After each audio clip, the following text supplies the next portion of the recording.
Allahumma ati nafsi taqwaha wa zakkiha anta khairan man zakkaha anta waliyuha wa maulaha. Pertama, kita syukur pada Allah dengan limpah kurnianya kita dapat bersama dalam majlis ta'lim. Dalam hadis Nabi sebut, man salaka tariqan yaltamisu fi ilma sahalahu lahu tariqan ila jannah. Siapa yang menempuh satu jalan untuk menuntut ilmu, maka Allah akan mudahkan jalan untuk dia masuk surga. Alhamdulillah. Malam ni antum kita punya bicara hati ni, kita punya kuliah maghrib ni dia beza sikit. Hari ni kita nak baca bab salat, kita nak baca bab sujud sawi. Jadi kita akan bagi tahu takrifan apa itu sujud sawi. Lepas tu kita akan bagi tahu bila kena sujud sawi. Dan kita akan buka soalan tu. Hari ni antum tanya soalan. Luar tajuk pun tak apa. Tapi buat solat lah kan. Jadi kita dah bagi mic dah. Mic dah ada kat Muslimat pun kita bagi. Maka hari ni hari Al-Fadhil Tuan Guru kita Syekh Alim nak jawab soalan dah. Syekh Alim tak mau cakap ni. Dia dah beritahu saya dia tak mau cakap. Cuma dia nak jawab soalan dah. Jadi saya kena cakap apa-apa soalan saya disampaikan kepada Al-Fadhil lah. Kalau tak dengar saya tolong ulang. Kalau dengar saya pun tak mau cakap. Saya pun nak dengar. Saya nak tulis jawapannya. Baik antum, bila kita sebut tentang sujud syahwi, pertama kita kena tahu dia punya takrifan dulu antum. Itu memang pentinglah benda ni. Kalau kita tak tahu takrifan, kita akan masalah. Kata Imam Nawawi dalam kitab dalam Majmu'ah, apa makna ni sujud syahwi ni? Dia kata nisyanu syai'un wa ghafalahu anhu. Dia kata apa? Nisyanu syai'un, lupa akan sesuatu. Itu takrifan. Apa dia? Lupa akan sesuatu. Wa ghafalahu anhu. Dan dia ni sama ghaflah, dia lalai akan sesuatu daripadanya. Ada dua. Satu dia lupa, dua dia lalai. Mula dia guna kata nisyan, an-nasiyah, lupa. Kedua dia guna kata ghaflah. Kita ghaflah kan? Kita kata ghaflah. Bahasa Arab tu ghaflah. Apa dia maksud ghaflah? Lalai. Dia lalai dan dia lupa akan sesuatu. Kata seorang ulama salaf lagi, Ibnul Manzur, di dalam kitab dia Lisanul Arab. Kitab kamus itu Lisanul Arab. Dia kata apa? Zahabul qalbi anhu ila ghairihi. Apa dia? Dia membawa pergi hati dia kepada selain daripada sesuatu. Makna dia dalam dia duduk solat tu, dia bawa hati dia pergi tempat lain. Lepas tu dia boleh lupa. Lepas tu dia boleh lalai. Zahabul qalbi. Zahabah ni pergi. Maka dia membawa qalbi, hati dia, ila ghairihi, selain daripadanya, benda yang dia duk buat tu. Dia duk solat tu tapi hati dia pergi tempat lain, menyebabkan dia jadi lalai, dia jadi lupa. Itu daripada segi lisanul Arab. Itu daripada segi apa antum? Daripada segi ta'rifan bahasa.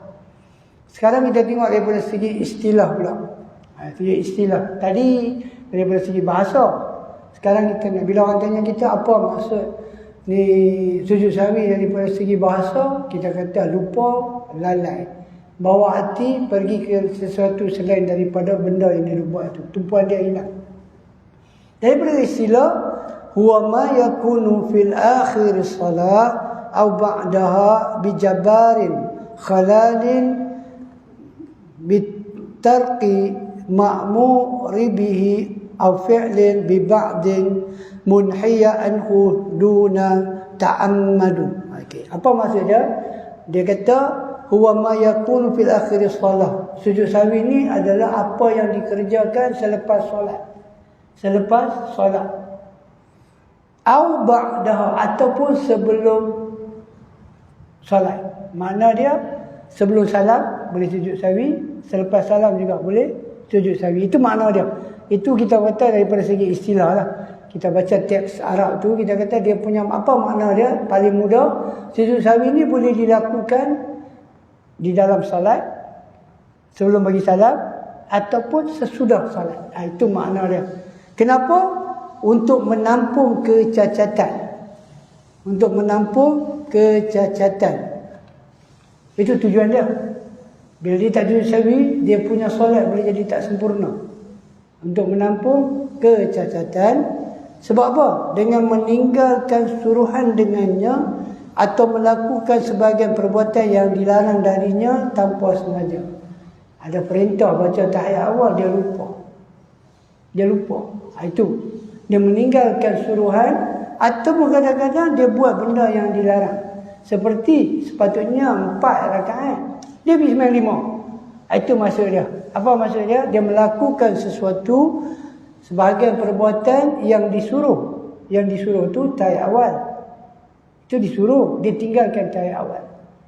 Ataupun dia melakukan perkara yang dilarang. Apa dia? Dia pergi tambah pula Zuhur 5 rakaat. Tanpa sengaja, dengan sengaja batas sembahyang dah. Waktu dia kata tanpa sengaja. Dia kata apa? Duna ta'ammadu, tanpa sengaja. Pasal dia lalai, pasal dia lupa, dia pergi tambah jadi 5 rakaat. Kalau dia saja tambah, tak payah sembang lah. Batal lah. Pasal dia tambah, tapi kerana dia lupa, maka dia sujud sahwi, maka sempurnalah dia punya solat. Itu kita kata daripada segi istilah, segi bahasa dan juga daripada segi istilah. Daripada ta'rifan inilah, maka para ulama kata sujud sahwi adalah sesuatu yang disyariatkan.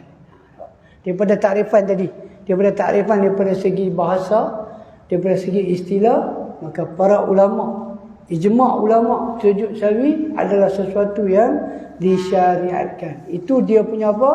Dia punya segi, dia punya apa? Istilah dan bahasa. Okey. Kemudian kita nak tengok pula antum. Kita nak tengok apa? Kita nak tengok apa hikmah sujud sahwi ni. Apa dia punya hikmah? Dia mesti ada sebab, ada hikmah. Pertama, apa dia? Menghinakan syaitan yang menjadi penyebab lupanya seseorang. Dengan kita sujud sahwi itu, dalam hadis Muslim Nabi kata, syaitan itu jadi hina. Dia cuba nak lupakan kita. Kita dah lupa. Tapi kerana dia diperintahkan untuk sujud, dia tak sujud. Kerana kita sujud itu, dalam hadis Muslim Nabi kata, untuk menghinakan syaitan. Itu dia punya hikmah. Kenapa kita kena sujud sahwi? Lepas ni kita jangan ingat macam sujud sahwi ni satu benda yang ringan dah. Untuk menghinakan syaitan. Itu pertama. Yang kedua, kenapa kita kena sujud sahwi? Apa hikmah dia? Yang kedua, untuk menambal kekurangan yang menjadi pada solat. Mana dia? Untuk tampal kekurangan dalam solat. Tadi kurang lah. Mungkin kita kurang daripada segi rakaat, mungkin kita pergi kurang daripada segi kita pergi lebih. Maka dia ni sujud sahwi ni dia akan tampung. Dia akan tampung. Itu hikmah dia. Untuk menampung kekurangan dalam solat. Yang ketiga, apa dia? Untuk meraih keredaan Allah yang Maha Pemurah dengan menyempurnakan peribadatan kepadanya. Tengok tu. Untuk apa? Untuk meraih redha Tuhan. Sebab Allah syariatkan sujud sahwi. Kita buat benda tu. Dengan kita sujud sahwi, kita boleh mendapat redha Tuhan. Nampak macam sujud sahwi ni tak ada apa pun. Dah, sebenarnya hikmah tu kenapa? Yang ketiga, untuk meraih keredaan Tuhan. Allah Ta'ala yang syariatkan sujud sahwi ni. Tiba-tiba kita pergi buat, bermakna kita sedang buat satu ibadah yang disyariatkan. Dengan cara tu kita boleh dapat redha Tuhan. Dan yang keempat, apa dia? Sebagai bentuk usaha dalam menyusul ketaatan kepadanya. Tengok. Sebab apa? Dia kata ini untuk menyusul ketaatan. Kita dah taat dah tadi. Ni kita nak menyusul lagi ketaatan. Sebab dia kata apa? Salat adalah satu bentuk ketaatan. Kita semayang ni perintah Tuhan, satu ketaatan.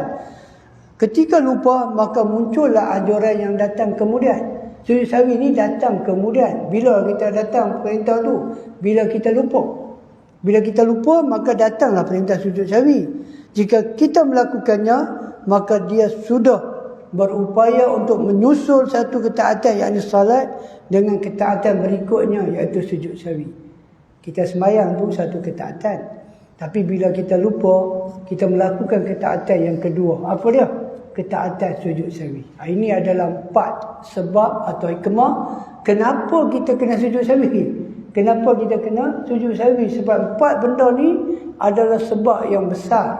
Yang lain ni kita dah tahu dah. Rupanya sujud sahwi ni bukan kecil. Dia satu benda yang besar dalam agama. Jadi antum, apabila kita dah tahu benda tu, antum kita nak tahu juga apa dia? Sebab-sebab terjadinya sujud sahwi. Kita nak tahu juga sebab-sebabnya.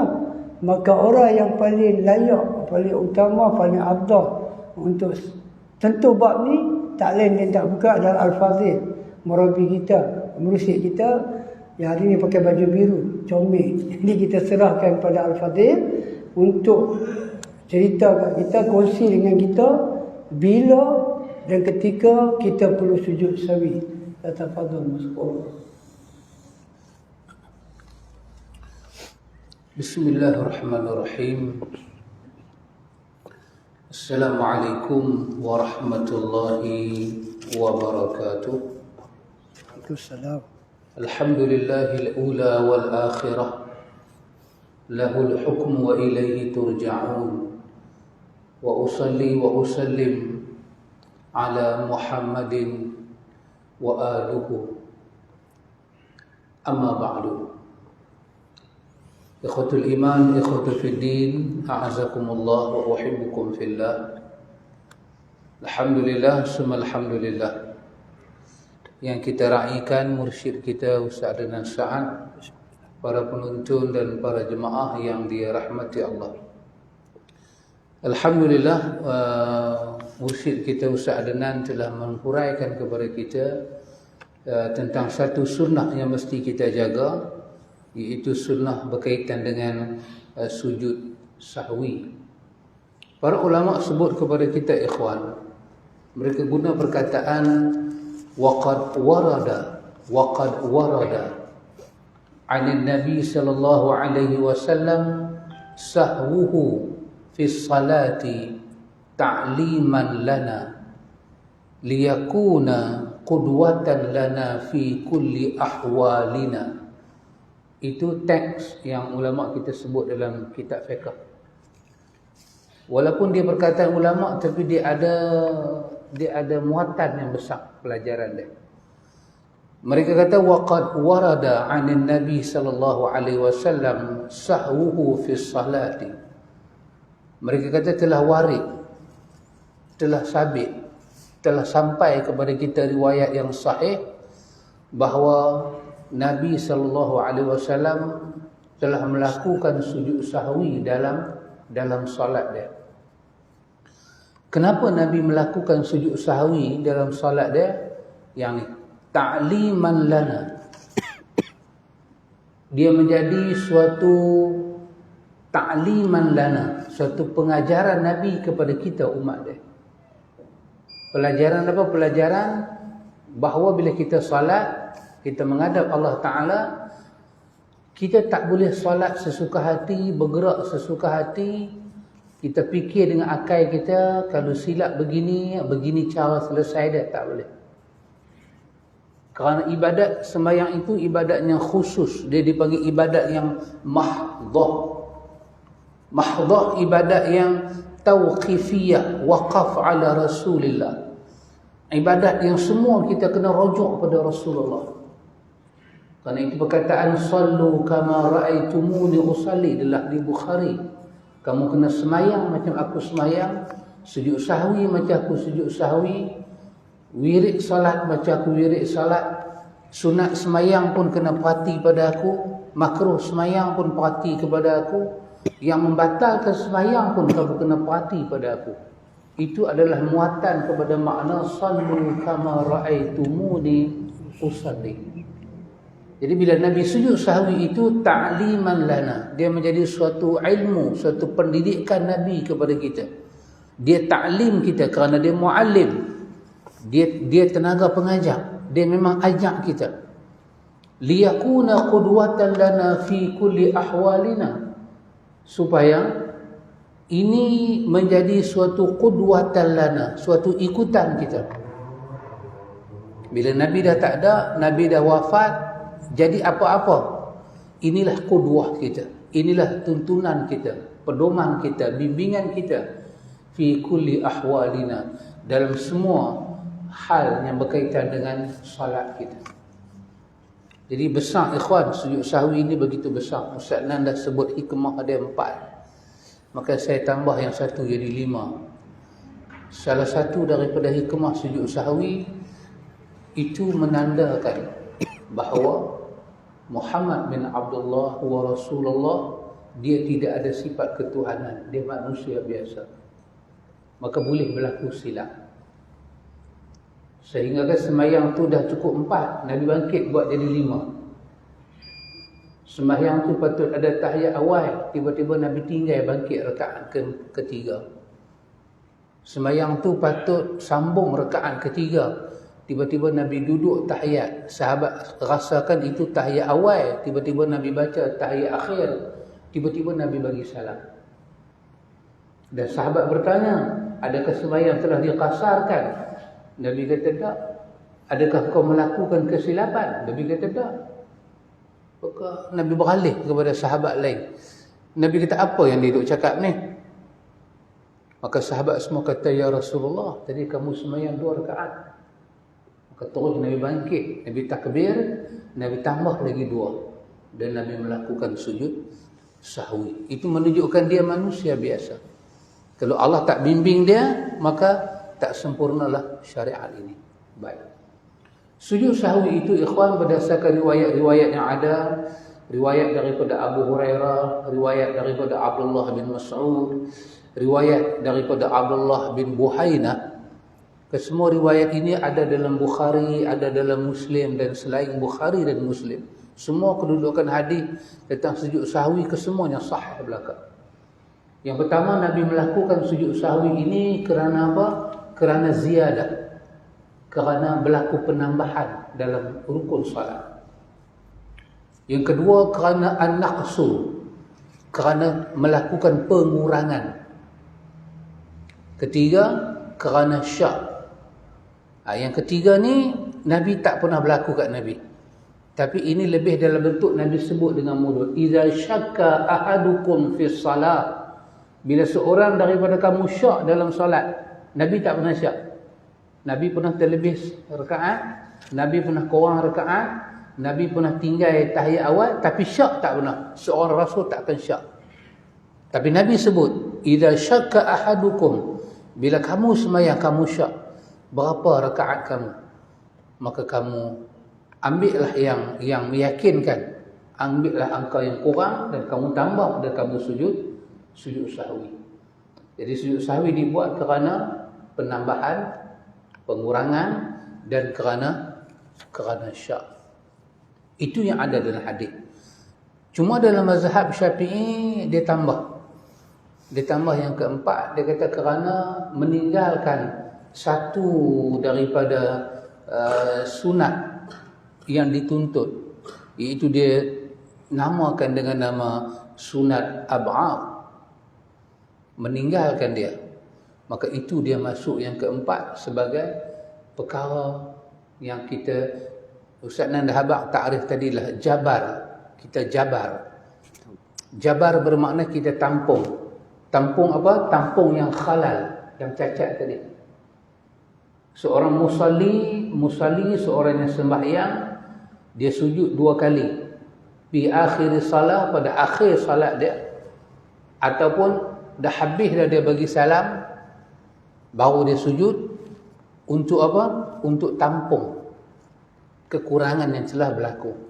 So bila ditampung balik kekurangan yang telah berlaku, kerana kurang rakaat ke, kerana terlebih ke, kerana syak ke, kerana tinggal benda-benda penting yang tak sampai pada kedudukan rukun. Macam mazhab Syafi'i dia kata ab'ad. Ab'ad, benda yang menjadi perhiasan kukuh sembahyang. Bila tinggal kita tampung. Bila kita tampung balik, yang ni yang Ustaz Nan sebut tadi. Syaitan tak suka. Dia suka ibadat kita ni ada khalal. Ada cacat, ada tak sempurna, ada tak elok. Itu yang Abdullah bin Mas'ud sebut, bila satu orang tu sujud saja sahwi, syaitan menangis. Targhiman li syaitan. Hinakan syaitan itu dengan kamu sujud sahwi. Maka menyebabkan ulama memiliki 2 pandangan.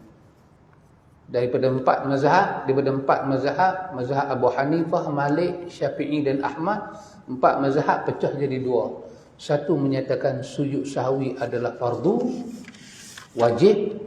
Satu menyatakan sujud sahwi adalah sunat muakkadah, sunat yang sangat-sangat dituntut.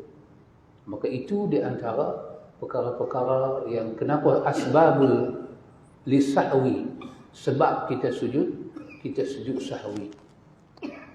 Itu Ustaz Nan, kalau ada nak tambah. Alhamdulillah, antum tadi kita dah tahu dah sujud sahwi ni dia para ulama kita berbeza pandangan lah. Macam Al-Fadhil kata tadi, pandangan yang pertama dia wajib lah. Pandangan pertama dia wajib. Tapi kita kena tahu pula wajib di situ dia wajib apa. Apabila kita baca mana-mana kitab, apabila dia sebut kata wajib, kita kena faham. Wajib dalam mazhab Syafi'i dengan mazhab Abu Hanifah ni tak sama. Dia tak sama. Wajib dalam mazhab Abu Hanifah seperti saya bagi contoh, membaca Fatihah dalam semayang, benda tu wajib. Benda tu wajib tapi dia bukan rukun. Itu kena faham. Wajib dalam mazhab Abu Hanifah bermakna dia tak melibatkan batal sah. Dia tak melibatkan pahala dan dosa dah.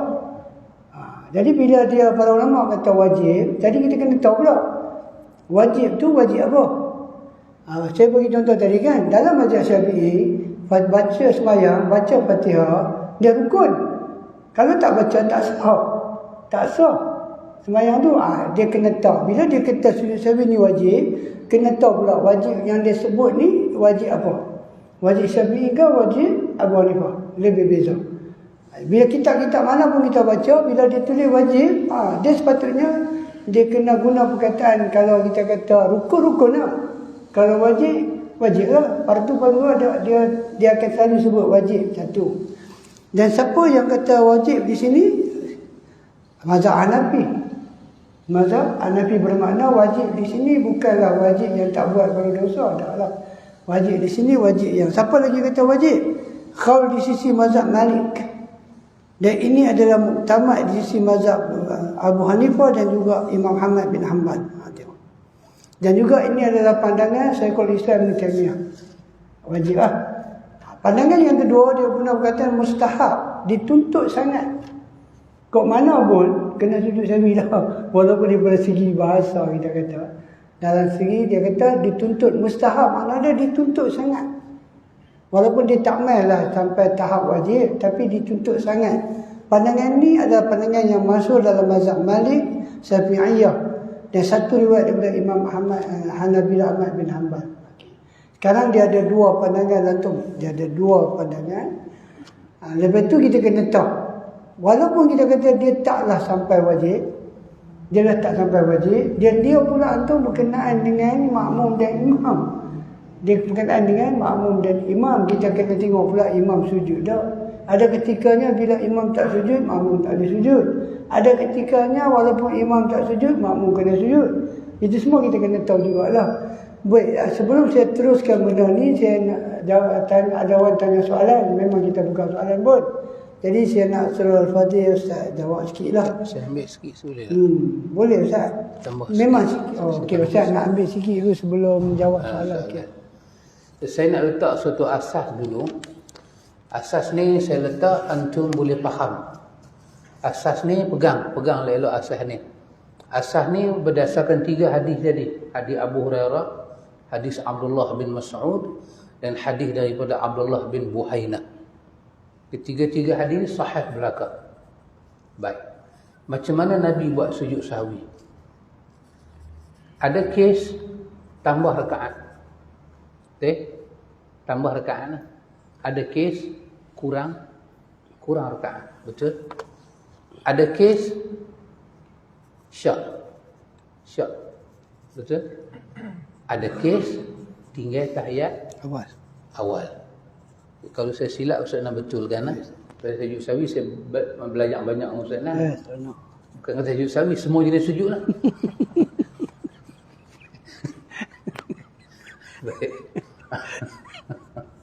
Baik. Saya ambil yang pertama. Saya ambil kes jenis ziyadah, tambah semayang, tambah rakaat, baik. Tambah ni menurut hadis dia ada 2 bacaan. Dua-dua kes ini dipanggil tambah. Pertama tambah rakaat, yang 3 jadi 4, 2 jadi 3, 4 jadi 5, 1 jadi 2. Ada 1 jadi 2. Itu semuanya fardu. Baik. Yang tambah ni, satu, ingat satu. Yang lagi satu, masuk dalam istilah tambah juga, iaitu yang mana? Rakaat tak cukup dia bagi salam. Rakaat tak cukup bagi salam. Yang ni masuk dalam kes tambah. Dia tambah, apa dia? Dia tambah salam tempat yang tak patut bagi salam. Contoh kalau sembahyang tu 3 rakaat. Dia patut bagi salam rakaat ketiga lah maghrib. Tiba-tiba rakaat kedua dia bagi salam. Maka kes ni dia masuk dalam kes tambah. Dia telah menambah apa? Telah menambah salam pada tempat yang tak patut. Dua kes ni dipanggil tambah. Sama ada tambah rakaat ataupun tambah pi bagi salam tempat tak patut bagi salam. Kedua-dua kes ini dia duduk di bawah tajuk tambah, maka Nabi melakukan sujud sahwi setelah bagi salam. Setelah bagi salam. Kalau dia tambah jadi 5, sahabat kata Rasulullah semai 5 tadi, maka dah berlalu lah. Dia dah bagi salam. Maka apa dia buat? Dia akan takbir, dia sujud sekali, dia duduk antara dua sujud, dia sujud dan dia bagi salam. Kalau sahabat beritahu, ya Rasulullah, adakah sembahyangnya 4 telah dipotong jadi 2? Macam kes tadi Nabi kata sahabat tu, Nabi kata tak, pasal apa? Rasulullah bagi salam dah, ni baru 2 bagi salam. Maka apa Nabi buat? Nabi akan bangkit takbir, buat lagi 2. Ataupun buat bagi lagi 1 untuk cukup yang mana tak cukup tadi. Kalau sembahyang tu 4, dia akan buat bagi jadi 2 balik. Cukup 2, dia duduk tahiyat akhir, dia bagi salam. Lepas tu baru dia sujud sahwi 2 kali. Itu cara Nabi sujud sahwi untuk kes apa? Kes tambah. Adapun kes kurang, tinggal tahiyat awal, kurang rakaat, tinggal tahiyat awal. Apa lagi? Kurang, tinggal tahiyat syak. Kesemua kes ni Nabi akan buat sujud sahwi sebelum bagi salam. Boleh nampak saya tak? Bukan nampak saya, hak saya kata tu. Saya ulang lagi sekali. Sujud sahwi tadi ada 4 kan? Pasal berlaku penambahan dalam solat. Pasal kurang rakaat. Pasal syak, betul? Dan pasal tinggal tahiyat awal. Baik. Tinggal tahiyat awal, syak dan kurang rakaat. Nabi akan sujud sahwi sebelum bagi salam. Dia baca tahiyat sampai habis. Fil alamin innaka hamidum majid. Maka dia sujud sahwi 2 kali. Sujud pertama, duduk antara 2 sujud. Sujud pula lagi 1, bangkit, bagi salam. Tapi kalau kes itu kes dia tambah. Dia tambah. 4 jadi 5. Ataupun tengah-tengah sembahyang tu tak patut dia bagi salam. Dia bagi salam. Nampak macam kurang rakaat lah. Tapi ulama masukkan itu dalam kes tambah. Sebab dia pergi tambah perbuatan bagi salam. Maka Nabi akan sujud sahwi lepas daripada bagi salam.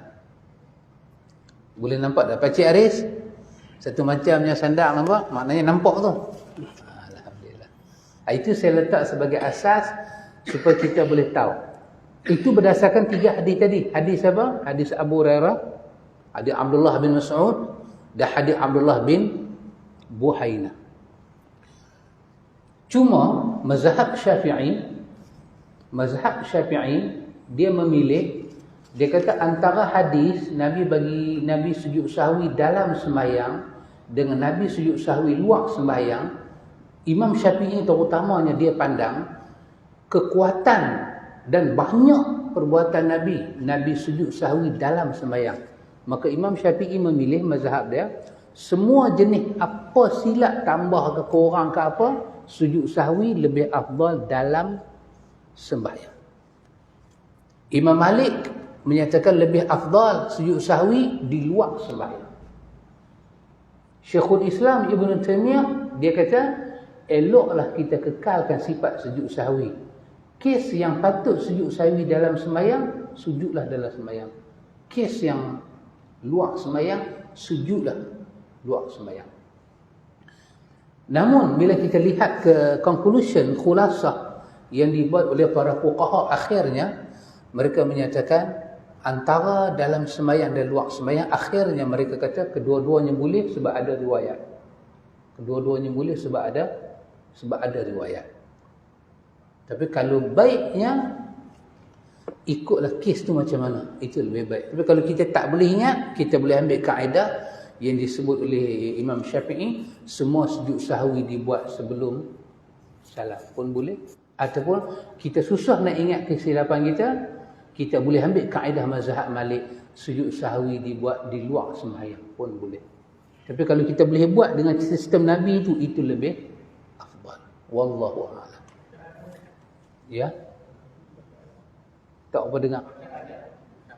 Dalam bacaan sujud sahwi, wallahu ta'ala alam, abang kita tanya, abang apa? Ha? Abang yatim. Oh, amak yatim lagu apa? Amak yatim lagu apa? Ada lagu ke? Sana orang Penang ke? Amak yatim. Amak yatim bukan ada lagu. Oh, pelakon, maafkan saya.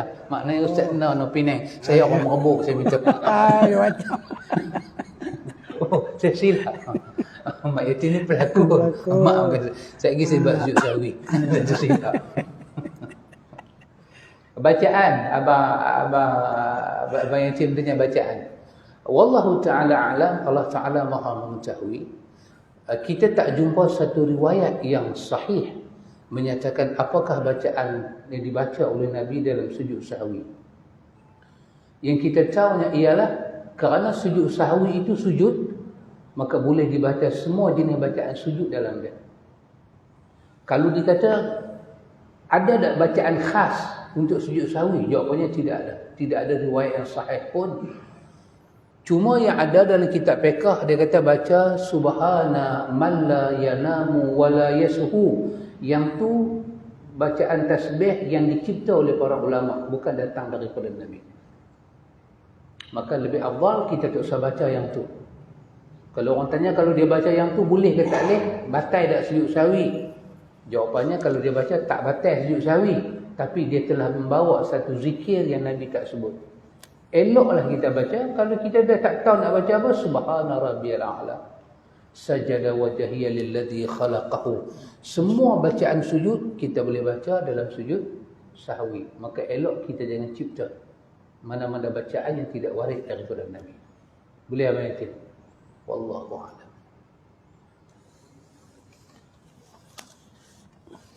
Alhamdulillah, dengan Ustaz jawab soalan tadi, maka soalan Hajar Muhammad ni terjawablah. Tadi Ustaz dah kata bagaimana Nabi sujud 2 kali. Nabi takbir, Nabi sujud 2 kali.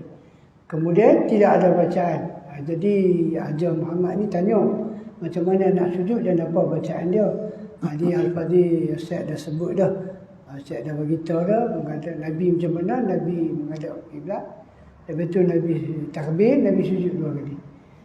Jadi dia berbeza dengan sujud syukur dan sujud tilawah. Dia tidak ada takbir.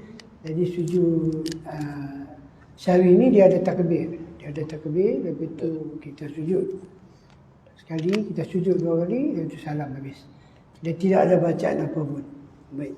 Sekarang anukan kita punya sahabat daripada Singapura, dia tanya Ustaz, ni kalau kita naik kapal terbang, kita nak tayamum ke nak pakai spray air kah? Yang mana lebih afdal?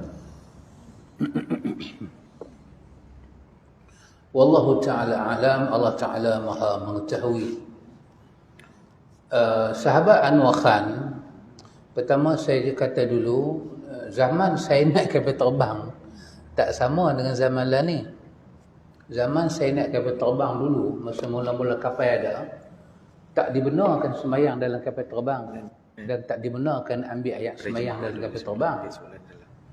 Tapi zaman lah ni, kalau kita naik Emirates ke, kita naik Saudi ke, airline, dia ada surau pula. Di belakang tu, nak pergi ke tandas tu, Dia sedia surau. Lebih kurang dalam sebaris itu 4 orang boleh masuk, dia buat 3 baris. Dan dia bagi kita semayang 10 orang. Time kapal kona dia tak bagi semayang lah. Time kapal jalan elok, dia bagi semayang. Sebab kona. Jadi kalau merujuk kepada masalah hukum fiqh, kalau tempat itu boleh semayang berdiri, maka afdal kita semayang secara berdiri. Dan antara tempat itu, kalau dibenarkan kita ambil wuduk dengan tayamum, dibenarkan kita ambil wuduk, maka ambil wuduk. Masa dulu saya nak mula-mula dia tak bagi. Tapi second bila kita naik Saudi Airlines, dia bagi kita ambil wuduk dengan anggota-anggota wajib saja, sekali-sekali je. Dia tak mau kami terbang sengit. Lepas orang kita nak ambil wuduk, dia queue. Benda kita boleh minta ayat kecil tu ni, kita boleh wuduk dan kita tunggu giliran kita pergi semayang. Kalau itu ada, maka ambil wuduk itu lebih diutamakan daripada tayamum. Kalau tak ada, tak dibenarkan, maka kita boleh tayamum. Kita tampaklah tangan kita ke lantai ke terbang duduk berjalan tu, nampak? Kita buih sapu muka sekali dan gelang tapak tangan kita, cukup. Lepas tu kita boleh semayang. Kalau kita tak dibenarkan semayang berdiri, barulah kita pilih untuk semayang duduk. Dan kalau kita boleh sampai di tempat kita tuju, kita dapat waktu kedua, kita boleh buat jamak takhir, maka afdal kita buat jamak takhir, menghidupkan sunnah. Buat jamak takhir. Kebanyakan safar Nabi pilih jamak takhir. Pilih. Kecuali kita telah ada satu ilmu menyatakan kalau sampai sana waktu dah bertukar, maka eloklah kita buat jamak takdim kita kata terbang. Begitu. Wallahu a'lam. Assalamualaikum warahmatullahi wabarakatuh. Penjelasan tentang solat maghrib apabila imam itu dia kat rukuk tahiyat awal kan, lepas tu dia ada berdiri kan, makmum lain tu dia tak berdiri kan, ikut imam, tapi dia duk kata subhanallah lah. Selang imam tu dah straight berdiri lah kan, lepas tu dia turun balik. Lepas tu dia dikira macam mana? Dia dikira batal ke? Ataupun macam mana? Kira makmum ke kira imam? Imam. Dia berdiri dah. Dia dah berdiri dah. Tapi kebanyakan makmum ni dia masih duduk di tahiyat awal lah. Tapi dia kata subhanallah. Imam tu dah dengar dia kata subhanallah, imam tu pun turun balik. Kan? Yang tu satu. Yang kedua, ada seorang dua makmum dia masih ikut imam juga. Dia berdiri. Tapi imam tu dah duduk balik. Makmum yang dah berdiri tu macam mana keadaan? Wallahu ta'ala a'lam. Allah Maha mengetahui. Kes ni agak rumit, seperti rumit masalah SPRM. Kes ni agak rumit dan berat. Baik. Yang pertama saya beritahu dahulu, saya pecahkan pada dua. Saya beritahu apa yang sepatutnya kita buat. Satu, apabila makmum mendapati imam meninggalkan tahiyat awal, baik, dengan makna kata dia berdiri, baik, maka makmum afdal disunnahkan menyatakan subhanallah. Bila makmum kata subhanallah, makmum diminta berdiri. Tujuan subhanallah dikatakan untuk bagi tahu pada imam dia telah tinggal satu benda, supaya dia ingat. Jangan kata subhanallah kita duduk. Kita kata subhanallah kita bangkit. Ikut dia bangkit. Itu sepatutnya. Dan kemudian nanti bila dia dah sedar, maka dia akan buat sujud sahwi dalam solat. Dia buat sujud sahwi sebelum bagi salam. Okey, baik. Itu sepatutnya lah. Tapi balik pada soalan tadi, bila imam dah bangkit berdiri, makmum pun kata subhanallah, makmum kata subhanallah tu pula, makmum tu duduk, maka imam sudah jadi confused, dia duduk. Isu timbul lagi bila imam bangkit berdiri, ada sebahagian makmum bangkit berdiri, so imam duduk. Baik, ini satu kes juga. Di sini ada dua pecahan. Satu, Kesemua fuqaha kita sepakat.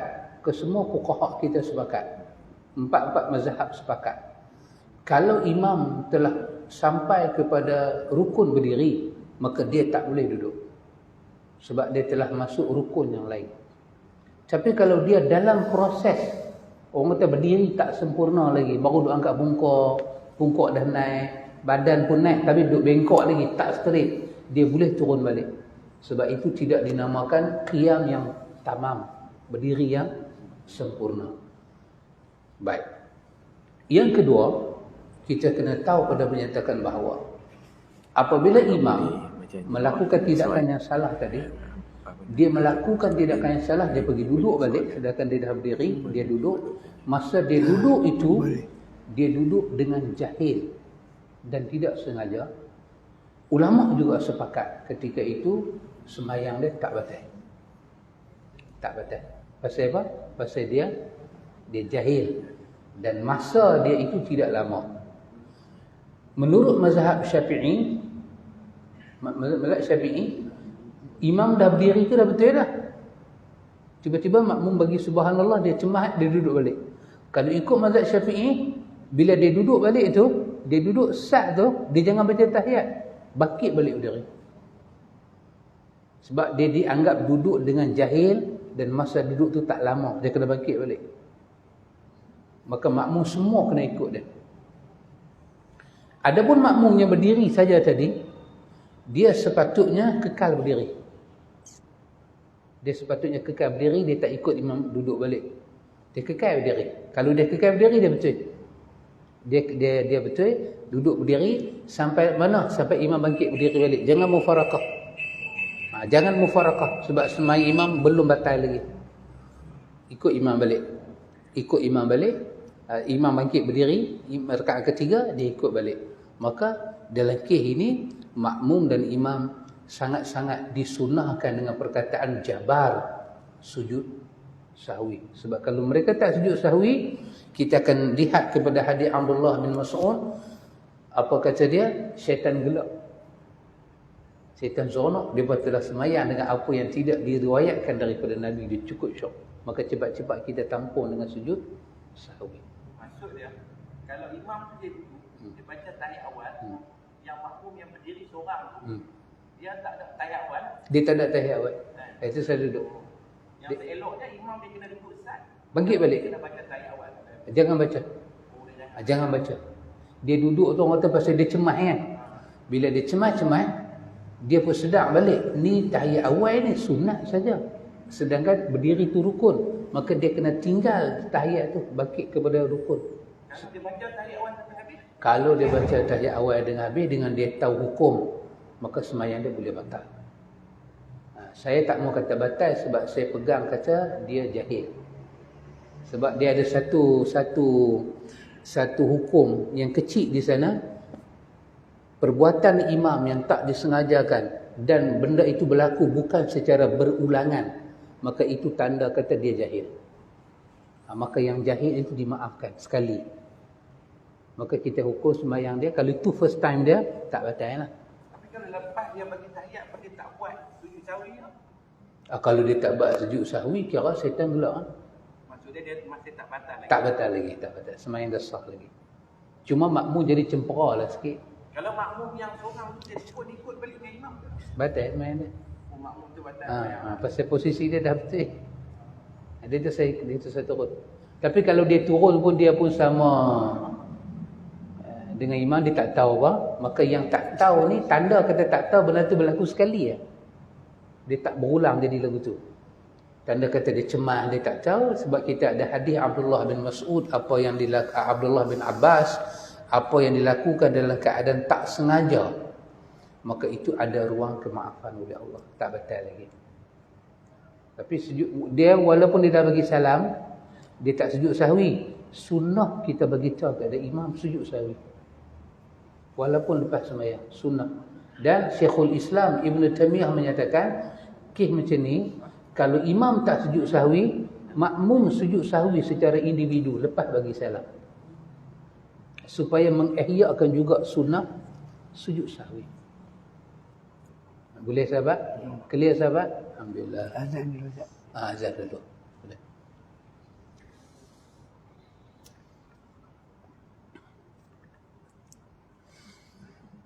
Penat juga.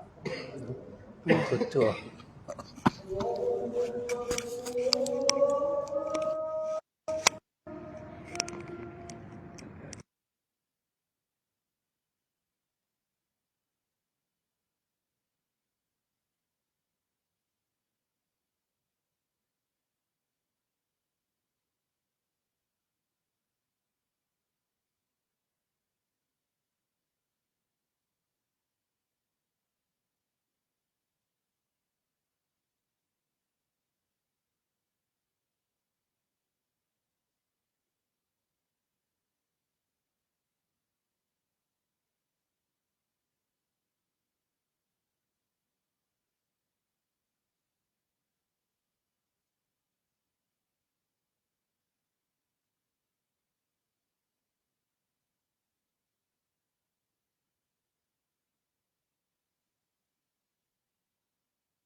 Sahabat tanya, sahabat kita, sahabat apa? Nasaruddin.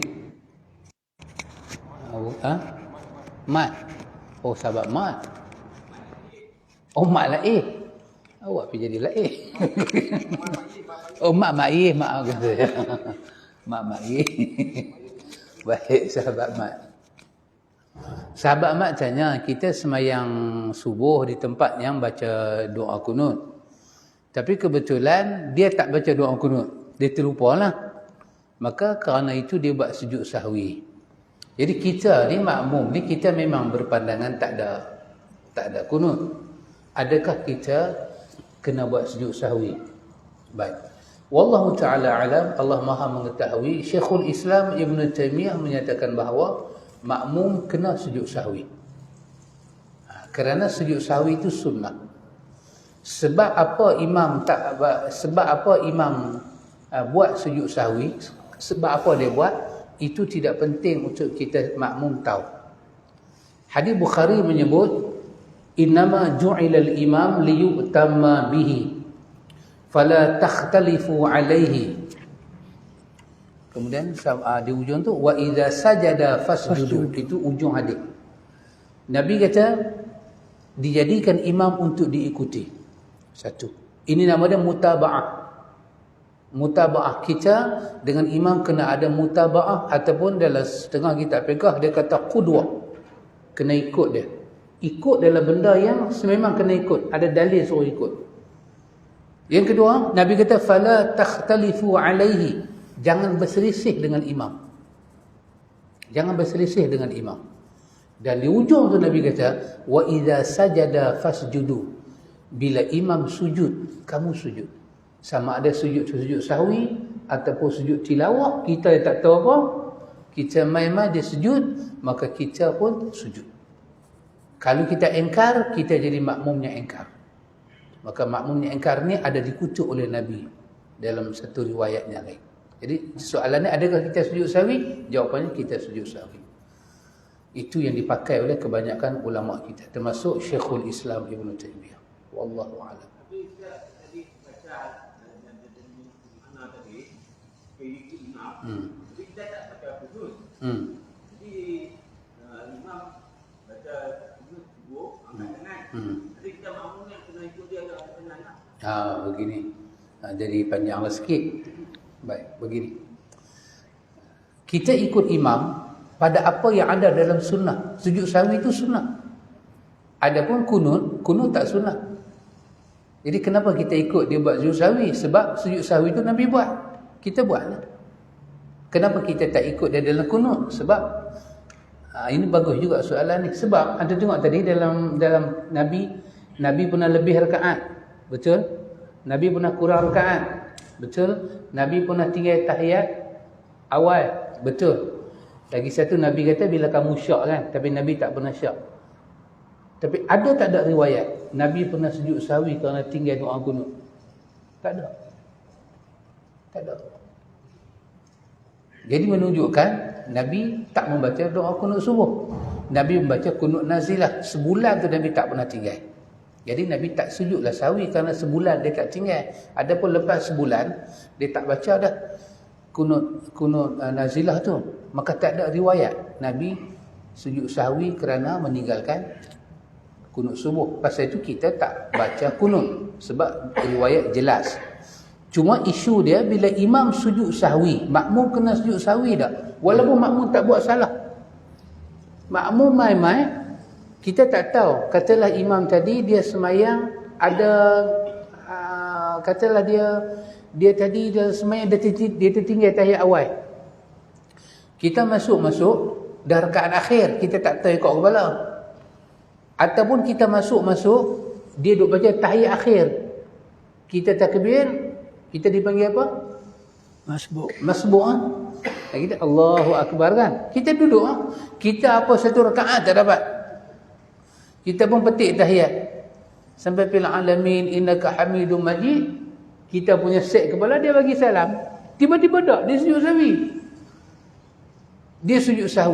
Dia sujud Allahu Akbar. Allahu Akbar, Allahu Akbar. Kita yang tak tahu apa ni. Kita sujud sahwi tak? Jawapan dia, kita sujud sahwi. Kerana hadis tadi. Innama ju'ilal imam liyu'tamma bihi. Fala takhtalifu alaihi. Dan di ujung tu, wa idza sajada fasjudu. Bila imam sujud, apa jenis sujud sekalipun, kamu sujud. Termasuk sujud rukun, sujud sahwi dan sujud tilawah. Dia baca ayat-ayat sajadah dalam Quran, kita pun kena ikut. Jadi bukan pasal dia tinggal kunut, kita tak baca kunut. Kerana dia imam kita, dia sujud sahwi, kita sujud sahwi.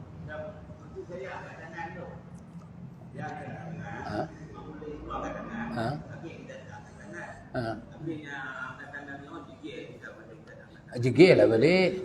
Awak hang seorang boleh jegil kat aku tak boleh jegil kat aku.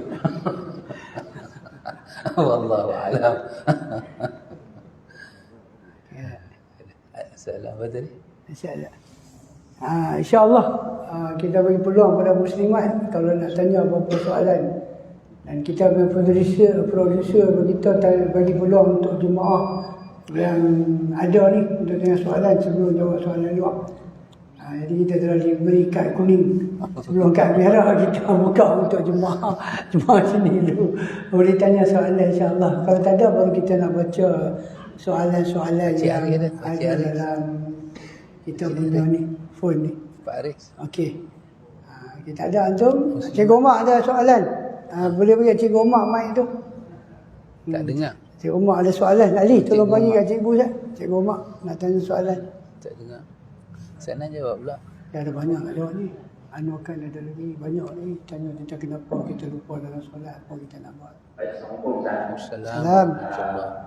Yang pertama, apabila mengaji kamat, lepas ada ke kamat, ada kita perlu menjawab bacaan kamat seperti dalam azan. Ya.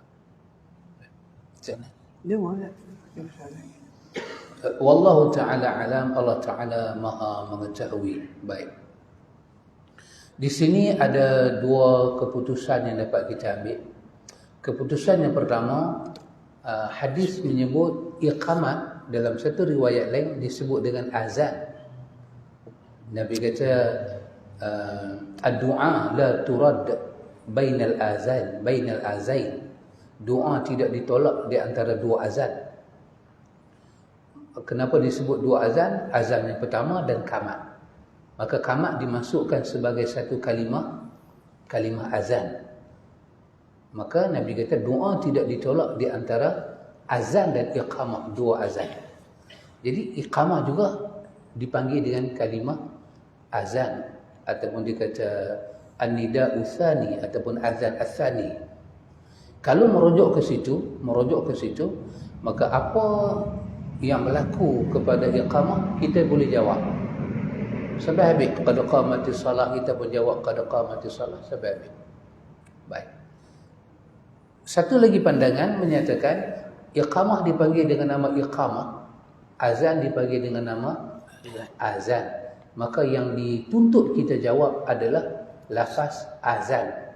Dan hadis yang berkaitan dengan doa tu, doa Allahumma rabba hadhihi ad-da'wati tammah, itu adalah hadis azan. Adapun untuk qamat, kita tak jumpa doa. Kita tak jumpa apa-apa doa. Lepas azan ada doa. Tapi lepas iqamah tidak ada doa. Dalam hadis yang sahih tidak waris Nabi baca doa. Jadi pandangan yang kedua ni menyatakan yang disuruh kita jawab balik adalah azan. Bermakna azan itulah sebab dia ada doa khas. Lepas kita jawab azan tu kita nak baca doa. Maka ada pun yang iqamah ini tak jawab pun tak apa. Maka antara dua pandangan itu lebih jelas rasa pandangan yang kedua. Begitu. Boleh cikgu? Boleh. Tanya Ustaz Nana. Tak, cikgu tanya, boleh tanya lagi kan? Boleh insya-Allah, insya-Allah. Kemudian kita selawat ke Nabi. Kita selawat. Yang paling afdal,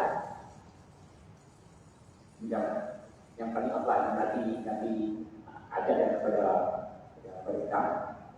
Maksud cikgu macam mana ke, bila mana? Selawat yang paling afdal. Lafaz selawat. Allahu akbar. Wallahu ta'ala alam, Allah Ta'ala yang maha mengetahui. Merujuk kepada riwayat Muslim ketika turun ayat innallaha wa malaikatahu yusalluna 'alan nabi.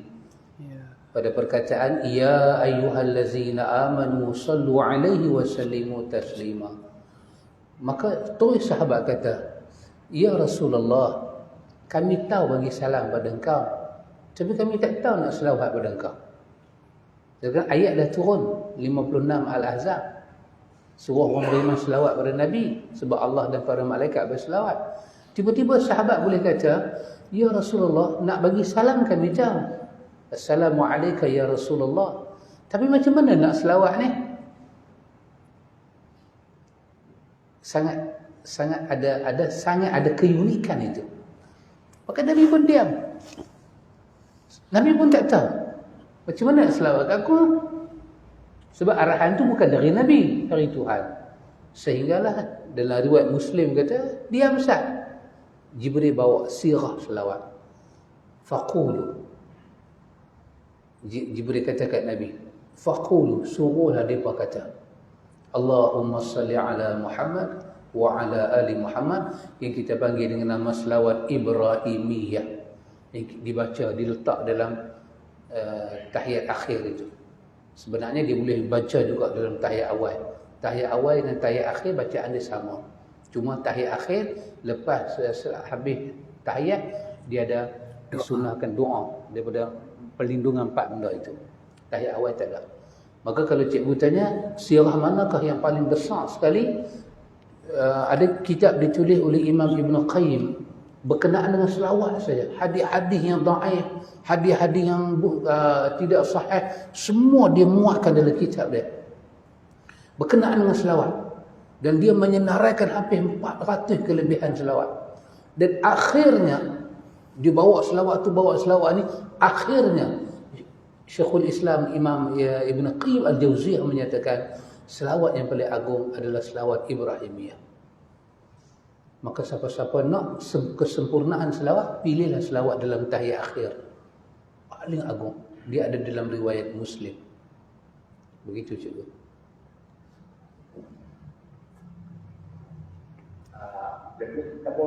Ya. Boleh Ustaz Nan? Kena minta izin. Maksud selawat tadi itu, Ya. Allah SWT Muhammad Nabi Muhammad. Ya.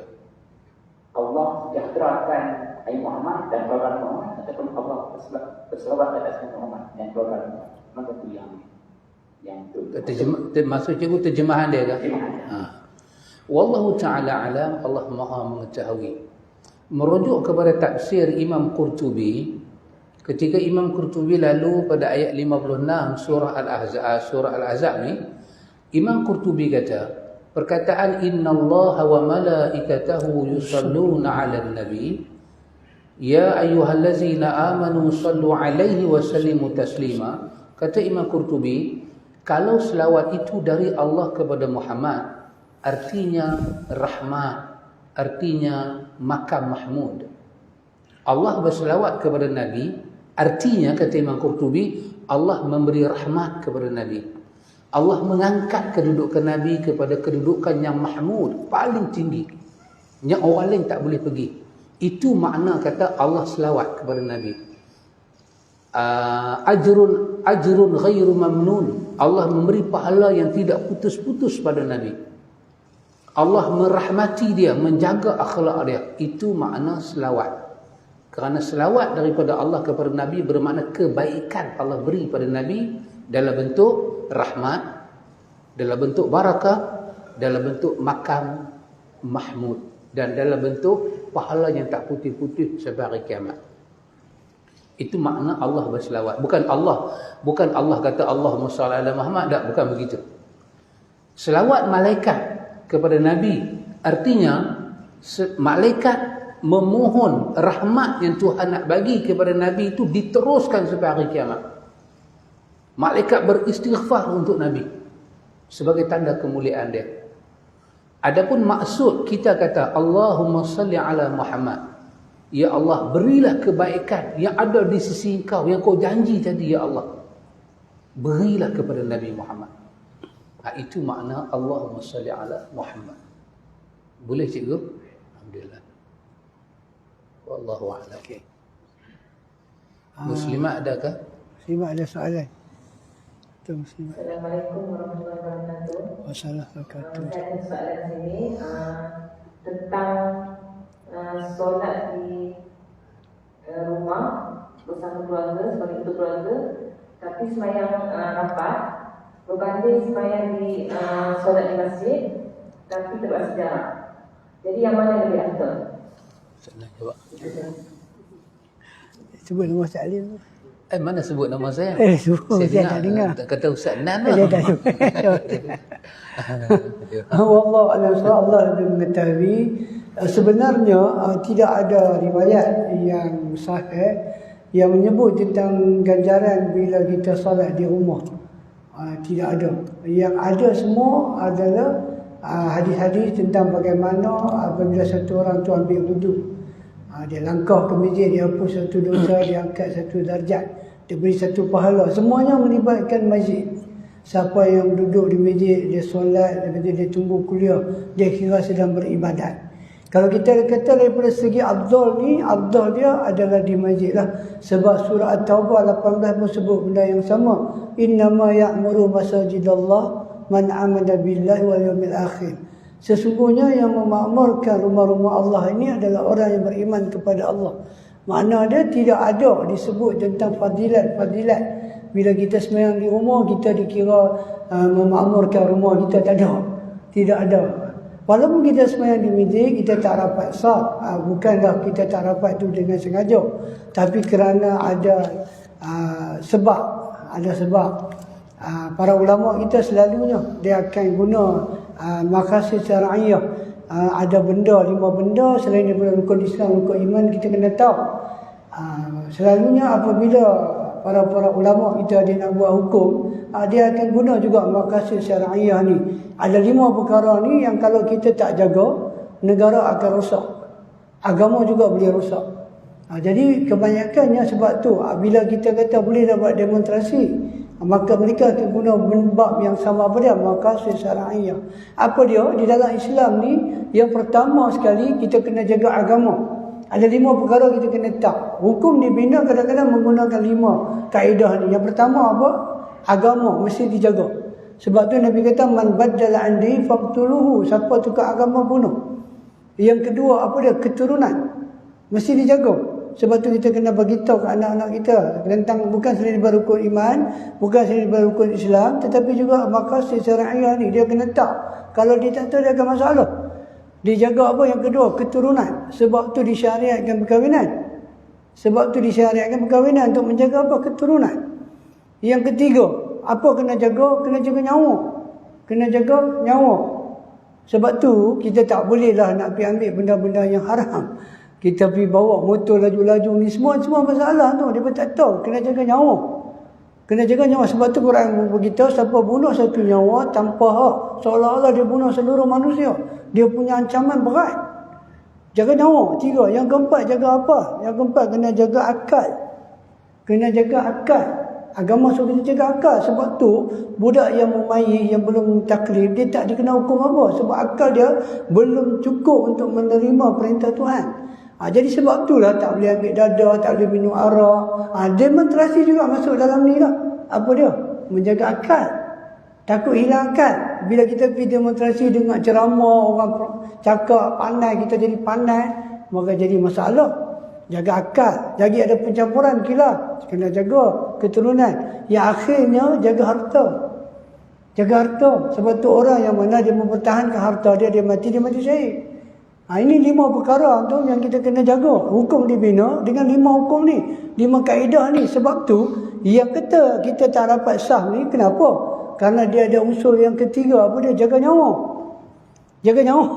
Dia masuk dalam maqasid syar'iyah. Sebab tu para ulama kita guna benda tu untuk buat hukum. Kita dah tahu benda tu bahaya, boleh hilang nyawa, maka kita kena cegah dengan maqasid syar'iyah. Sebab tu kita kata lebih baik sembahyang di masjid, tak rapat saf daripada sembahyang di rumah yang tidak ada jaminan ganjaran apa pun tak ada bagi orang yang solat di rumah. InsyaAllah mudah-mudahan terjawablah soalan daripada muslimat kita. InsyaAllah. Ada lagi? Kalau boleh sebut nama Ustaz Alim sekali. Banyak. Wei antum, macam mana saya nak teruskan atau nak? Boleh ada soalan? Ada soalan lagi ke? Kalau tak ada soalan, saya nak jawab satu soalan lagi daripada Anwar Khan. Dia kata, kenapa lah kita ni sembahyang selalu suka lupa sampai ada hukum sujud sahwi? Dan apa ubat dia? Apa ubat dia? Antum, ada satu riwayat tu. Sahabat Nabi SAW ni antum, dia solat. Dia juga terganggu. Sahabat Nabi pun terganggu antum. Maka dia jumpa Nabi. Dia kata, ya Rasulullah, tadi ketika aku solat, maka syaitan datang mengganggu bacaan aku. Nabi beritahu. Syaitan tu disebut kanzib ataupun kenza. Dia ada 2 bacaan. Boleh baca dengan 2 lafaz. Nabi kata, memang dia kerja dia ganggu orang solat. Dia ganggu orang solat, itu kerja dia. Sebab tu Anwar Khan Soalan aku, kenapa kita selalu lupa? Sebab ada syaitan laknatullah alaihi yang memang terjadi ganggu kita. Dan apa ubat dia? Ubat dia tu, Nabi satu, Nabi suruh kita ludah belah kiri. Syarat ludah belah kiri. Kata sahabat tu, aku buat apa Nabi kata tu, maka hilang gangguan tu. Kita duduk belah ujung.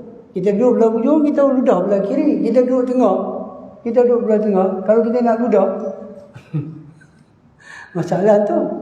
Sekurang-kurangnya kalau kata para ulama kita ketika syarah hadis tu, kalau duduk ujung tak apalah, tidak ada masalah. Bukan ludah okey-okey. So, kalau kata ludah tak isyarat ludah. Syarat. Paling kurang ulama kita kata ambil satu tangan tekuk. Sekurang-kurangnya. Untuk apa? Untuk amalkan hadis tu. Jadi bermakna solat kita ni memang kita akan lupa sebab ada syaitan. Dan Nabi ajak macam mana nak halau gangguan tu. Satu. Yang kedua, punca kita boleh lupa ni sebab kita tak faham apa kita baca. Kita tak tahu. Kita baca surah, kita tak tahu. Kita ambil contoh imam. Bila dia baca surah panjang, habis fikiran kita semua. Dia pergi melayang. Itu salah satu gangguan. Macam tu juga ada soalan. Dia kata bila kita baca tahiyat asyhadu alla ilaha illallah, ni Ummu Nazir tanyalah. Bila kita sebut asyhadu alla ilaha illallah, kita perlu ingat dah asyhadu tu kata syahadah. Dia bukan kata tang situ kena ingat, daripada awal tahiyat kita kena ingat. Kita kena ingat daripada awal. Kita nak baca at-tahiyatu lillah. Apa dia at-tahiyatu lillah? Wassalawatu wassalam. Apa dia? Kita kurang-kurangnya kita ambil satu ayat. At-tahiyatu lillah. Apa dia at-tahiyatu lillah? Kita hafal. Saya ingat dalam setahun kita boleh tahu, kita boleh hafal dah apa yang kita baca tu. Sekarang pasal kita kurang nak buat benda tu, maka kita solat kita solat tapi kita tak tahu bacaan kita. Kurang-kurang ambil lah Allah itu apa makna dia, alam tarukat itu apa makna dia. Kurang-kurang. Kita ada masa banyak, kita ambil sikit, satu hari sikit, satu ayat. Apa makna dia? Apa makna dia? Apa makna dia? Lama-lama insya-Allah kita punya solat akan jadi lebih baik insya-Allah. Ada soalan lagi ke? Itu saya jawab 2 soalan dah. Satu tentang kenapa kita perlu suka lupa sebab ada syaitan. 2, kita nak baca tahiyat kena ingat tak bila masyhadu alla ilaha illallah tu ya. Daripada awal memang kena ingat. Kalau tak ada saya nak tanya kat Ustaz satu soalan Ustaz. Soalan ni Ustaz, dia daripada seorang sahabat kita juga lah. Dia kata saya ni tak tahu lah Ustaz. Friendly Domestic School nama dia. Ada orang dia ni gagap, dia tak boleh nak keluar ayat Quran. Jadi dia nak buat apa? Tak boleh keluar, tak tahu punca apa. Tahun ni, tahun lepas baru jadi. Sebelum ni tak jadi. Tahun 2020 tak jadi, 2021 jadi. Dia jadi gagap, dia nak baca surah tak lepas. Dia nak buat macam mana? Bagi orang yang gagap. Wallahu ta'ala alam. Allah maha mengetahui. Pertama kena cek doktor lah, takut pasal dos ketiga. Saya tadi Ustaz Nas sebut pasal Al-Kuliyatul Khams. Kuliyatul Khams berkenaan dengan 5 perkara yang menjadi asas. Kita kena jaga, kerajaan kena jaga.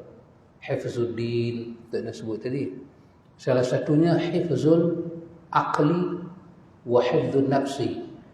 Kita jaga akal dan kita jaga nyawa. Masuk dalam jaga nyawa ni. Masuk dalam jaga nyawa ni lah hukum bila darurat boleh makan babi itu wujud dalam nas Quran kerana nak jaga nyawa. Kerana nak jaga nyawa ni lah agama tak benarkan kita makan semua benda beracun.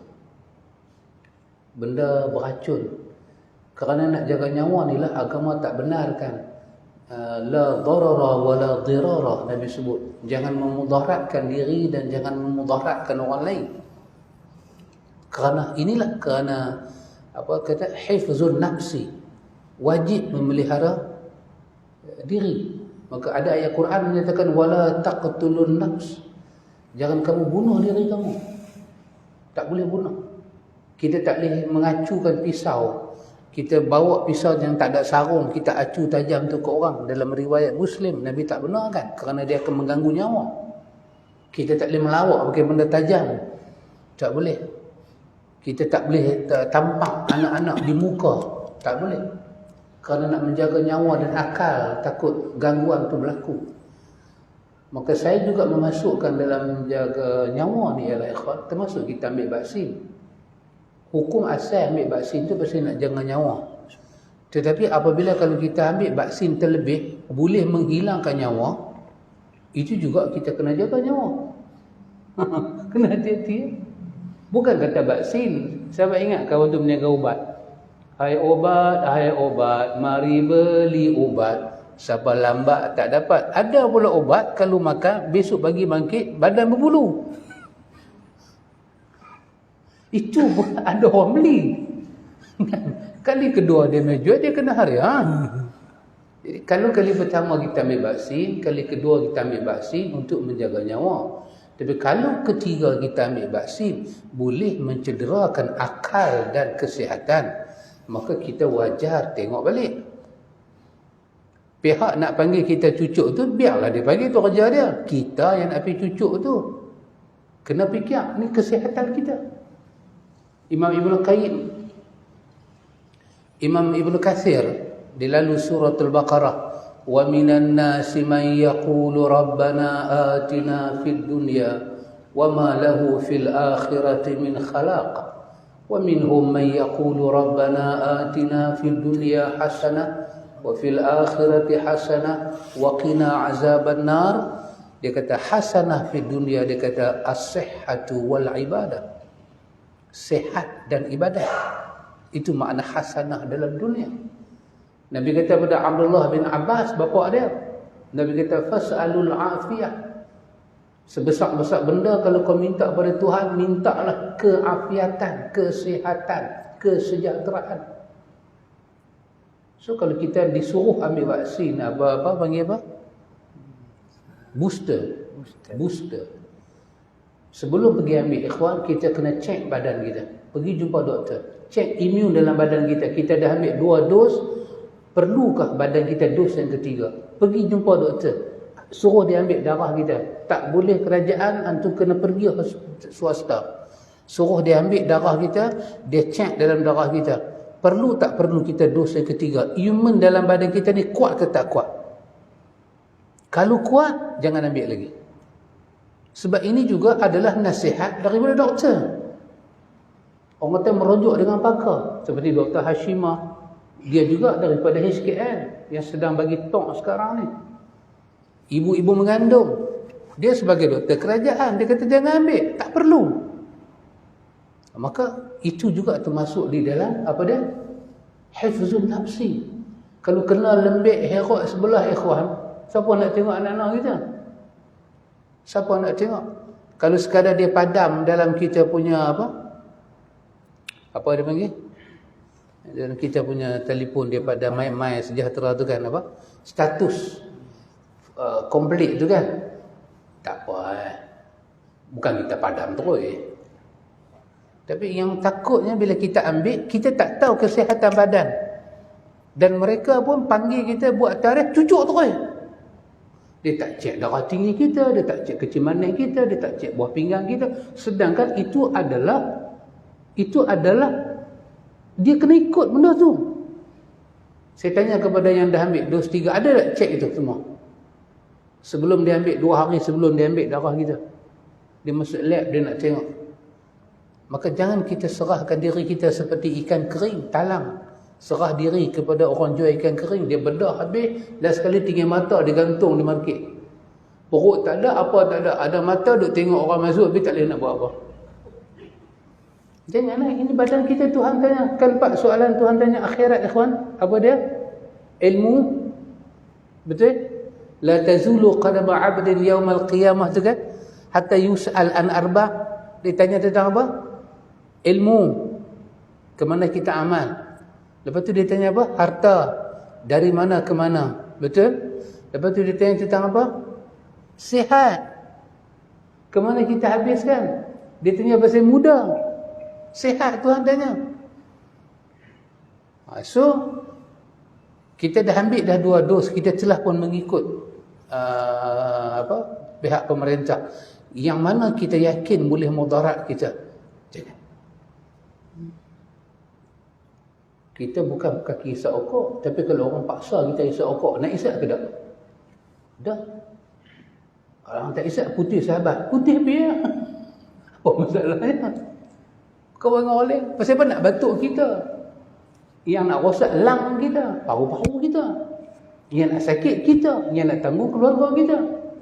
Bukan kita boleh claim insurans ke nak tanggung anak-anak kecil ni semua. Tak mahu. So pastikan secara hospitality. Melayu panggil apa? Hospitality lah. Diri kita kena jaga, ikhwan. Ada benda kita taat secara begitu, ada benda kita nak kena peka sat, tengok sat. Bukan engkar, tapi nak jaga diri. Jangan sampai biar kalau kita collapse, darah tinggi naik, mata kita jadi tak nampak, semayang tak boleh, mengaji tak boleh, kerja tak boleh, hafal Quran tak boleh, zikir pagi petang tak boleh, duduk saja, apa nak buat? Kita bagi beban pada bini, bagi beban pada adik-beradik, bagi beban pada anak-anak, yang anak-anak pula jadi beban pada mak bapak. Kita ni bukan daripada millionaire. Kita bukan boleh tukar duit palsu jadi duit betul. Ada orang boleh tukar duit betul jadi palsu. Kita tak ada superpower David Copperfield. Kalau ada, kita nak tukar juga Pakcik Haris. Kan? Bunga ros jadi duit, macam Ali Silap Mata tu duk buat. Kulit kerang jadi duit. Saya nak tukar juga. Pegang Ustaz Nan lagu ni, keluar RM50. Oh iya, benar-benar. Tapi kita tak ada benda tu semua. Kita kederat kerja di atas kesihatan. So kita kena take care yourself, my brother. Take care yourself, jaga diri kita. Jangan benarkan orang cubit kita. Tak ada pasal, jangan cubit. Orang nak cucuk isteri kita, anak kita, wajib dia ambil kebenaran kita. Allah tanya kita, kullukum mas'ulun an ra'iyati. Tuhan tanya kamu atas tanggungjawab kamu. Sekurang-kurangnya kita bertanggungjawab atas diri kita. Bukan saya halak antum ambil dos ketiga, tidak. Ambil, tapi pastikan antum jumpa doktor, suruh dia ambil darah antum, suruh dia cek dan dia bagi laporan. Perlu tak badan saya booster? Doktor yang jujur, dia akan beritahu. Dalam tempoh terdekat ni, saya rasa awak tak patut ambil. Jangan ambil. Lengahkan sat. Kita tak mahu, ikhwan, nyawa kita. Jangan sampai nyawa orang tertentu saja berharga, nyawa rakyat tidak berharga. Sekarang orang mula bercakap, bila ayah mufti jadi masalah, orang mula bercakap. Tapi sebelum tu, ayah-ayah orang lain dah mati dah. Apa masalah? Ayah orang lain punya nyawa tak bernilai ke? Orang miskin punya nyawa tak bernilai ke? Dah herak dah, dah bengkok dah, tak bernilai ke nyawa kita ni? Tak boleh apa? Mesti take care. Kenapa? Innamal mu'minuna ikhwatu. Saya bukan mengasut, tidak. Saya pun dah lengkap dos. Cuma take care ourselves, take care. Siapa nak take care kita, ya kawan? Siapa nak take care kita? Dah betul dah. Kena take care. Jangan sampai betul. Apa tadi soalan? Soalan dia tadi, itulah yang sambung pasal akhir dia, kasih syariah itulah, saya kata jaga nyawa. Itulah. Jaga nyawa, cukuplah. Wallahu ta'ala a'lam. Masa pun dah suntuk dah. Saat ni kalau kita jawab juga, semua dia kena sujud sawi. Pakai lupa habis ni. Kita ambil. Nanti kita sambung. InsyaAllah tu sebenarnya ada banyak lagi soalan ni tentang solat juga kan. InsyaAllah kita bagi ruang untuk jemaah yang hadir dulu. InsyaAllah nanti kita akan jawab soalan-soalan yang tertanggung ni pada kuliah kita pada hari Ahad. InsyaAllah kuliah duha. Kuliah duha tu insyaAllah kita ada duha lah. InsyaAllah. Hari Ahad. Boleh jawab lagi. Kita akan jawab soalan-soalan yang seterus ni. Jadi kita sabar saja. Banyak soalan, insya-Allah banyak juga dah terjawab. Jadi kita tutup dengan tasbih kifayah selawat pada Nabi. Subhanallah wa bihamdihi, asyhadu an la ilaha illa anta, astaghfirullah.